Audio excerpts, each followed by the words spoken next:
Good morning. It is Sunday, September the 18th, and I know it's the end of the summer harvesting season and we're going into fall now.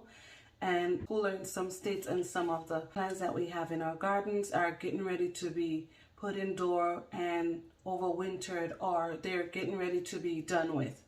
And so I'm just here wondering how many of us are remembering that we need to save our seeds. We owe it to ourselves and to each other, at least do something that can preserve life, and that is food security. You save your seeds, you have food for years. Okay? You plant and therefore you get to produce a lot of food to prevent starvation, for survival.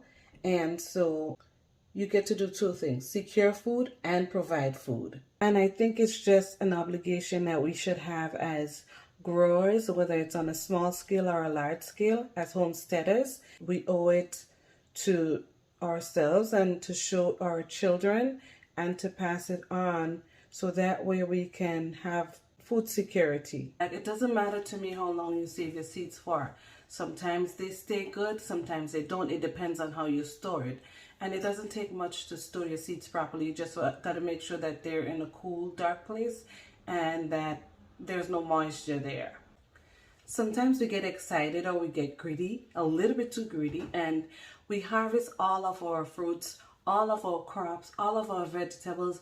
And so we tend to focus more on prepping and stocking up and freezing, however you choose to do it, whether it's dehydrating, freeze drying, canning, and we tend to forget that we need to save the seeds. Now, how I save my seeds: I allow the fruit or the vegetable to become fully matured, so that way we can have viable seed. And so they dry on the plant itself. They come to maturity and I let them dry out on the plant, or at least ripen, so that way the seeds are mature and I can save the seeds, and I know that they'll be good for the next season or for years to come. And so I was able to save my cantaloupe seeds. I'm going to show you right here. I was able to harvest one cantaloupe this year, and so I was able to save a bunch of seeds this year, so I can have more for next season and for sometime in the future. I will put one of these, where is it? One of these silicone moisture control pack in the bottom of the box, and I'll just cover it. But I do have tons of seeds here that I've purchased over the years, and so I just keep them stored in this box with that moisture control package.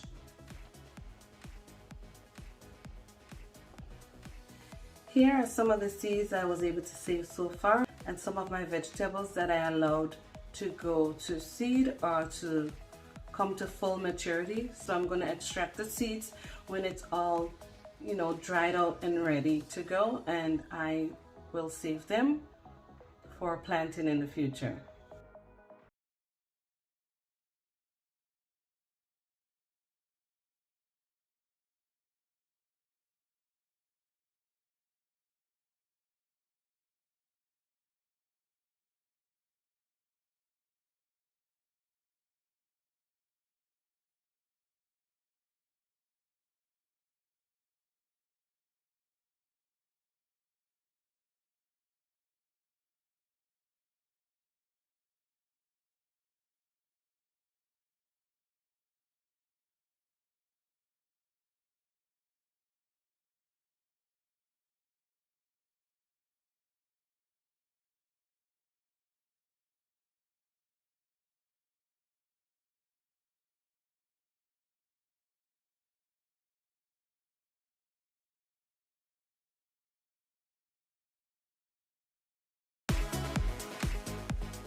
Sometimes I do have to cover my fruits or my vegetables with organza bag because I have a lot of squirrels, and I haven't figured out, or know enough people that have eaten squirrel before. And I mean, that's a source of food. Some people do eat squirrels, and I'm not sure. I haven't tasted it yet, but that's not, that doesn't mean that they're going to be spared. I'm open to tasting it at least. So we'll see how that goes. But they have been eating my produce, my name it, my beans, my tomatoes. They like literally taste it. Like they check on it to see, I don't know if it's their claw or their teeth, but they give it a little enough nick to say, let me see if this is ripe, or let me see how this tastes.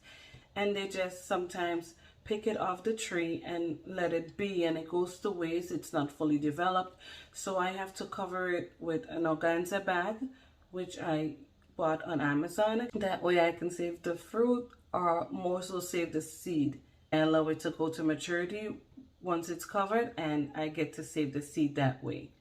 Now, even though I save seeds from my produce, from what I get from my plants in the garden, I do buy seeds because I do not plant all of the same things every year. Some years I might plant more beans or more tomatoes. Like, it depends on my produce and how much I was able to save, how much I was able to preserve. And so if I have an abundance of food saved up already that I can use, then I would plant less the following year, or maybe I won't plant any of that the following season. And so I sometimes do have to still buy seeds from seed companies or from the store, and that's because every year something new comes out. But I do prefer buying the heirloom seeds, or seeds that I couldn't find the year before. Then I'll go ahead and I'll look for it and I'll buy those. Now, believe it or not, one of my seed savers are the chickens. Because when you feed the chickens food from your garden, there might be seeds in them. And once you put it in the compost, it thrives. And not all of them, but they come back. Some of them come back the following year. And if they're heirloom seeds, guess what? You're going to get good fruit. You're going to get good vegetables in your garden. And so I have been able to actually use tomatoes. Even this year I was able to get tomatoes from composting, and they grew up on their own. I didn't have to sow a lot of the tomatoes that I get, but they were mostly cherry tomatoes, and I did want to plant more Roma tomatoes, which is more fleshy, and I can make sauces, and I can, you know, just can them and have a supply of food that I can preserve, because they store well and they can very well too for what I need it for. There are different ways to save seeds. Different people have different ideas, and please feel free to share your comments on how you save your seeds for future planting, because remember, we do have an obligation to protect our food source, and one way of doing that is saving your seeds. So thanks again for watching, and I'll see you next time right here on Fifi's Journey.